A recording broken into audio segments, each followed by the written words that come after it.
کسی کے سجدے کا جھوٹا الزام لگا، پھر آ جا کے گلا یہ بس دو گلا میں اور کرنی ہے، کسی دے وسیلے نال دعا منگنا شرک،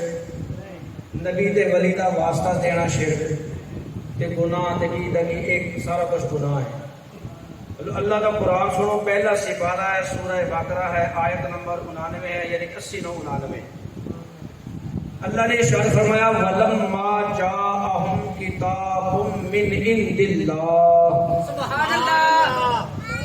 اور ان کے پاس جب اللہ تعالی کی کتاب مصدق لما معہم، کتاب آ گئی ان کی کتاب کو سچا کرنے والی، وَكَانُوا مِن قَبْلُ يَسْتَفْتِحُونَ عَلَى الَّذِينَ كَفَرُوا فَلَمَّا جَاءَهُم مَّا عَرَفُوا، تے نالے او نبی آ گیا جس نبی دے وسیلے نال پہلے دعاواں منگدے سن۔ سبحان اللہ، اللہ دس رہا، اللہ فرما رہا ہن آ گئی تہاڈے کول کتاب قرآن بھی، تے او نبی آ گیا ہے جہدے آن تو پہلے، وَكَانُوا مِن قَبْلُ يَسْتَفْتِحُونَ عَلَى الَّذِينَ كَفَرُوا،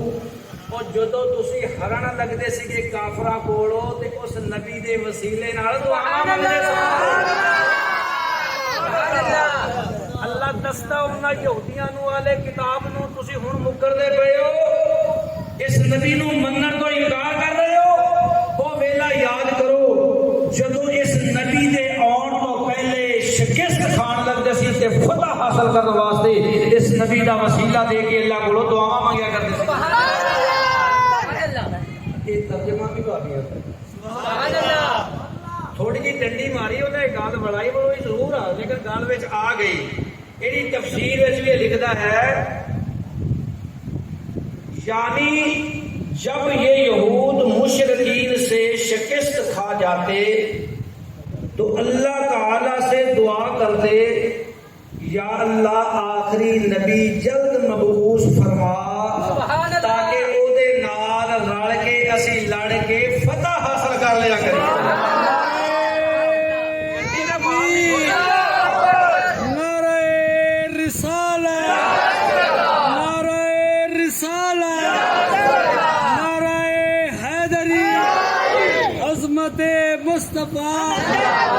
عظمت مصطفیٰ ڈنڈی تے تھوڑی جی ماری لیکن گل وچ آ گئی کہ پہلے لوگ اہل ایمان نبی کریم علیہ الصلوۃ والسلام دا وسیلہ دے کے کافراں دے اوتے غلبہ حاصل کرنے واسطے سرکار دا وسیلہ دے کے اللہ کول دعا مانگتے۔ سبحان اللہ، ہن دیکھو جے نبی دے آن تو پہلے نبی پاک دا وسیلہ دے کے دعا مانگی جا سکتی ہے تے سرکار دے دنیا تے جان تو بعد سرکار دا وسیلہ کیوں نہیں پیش؟ سبحان اللہ،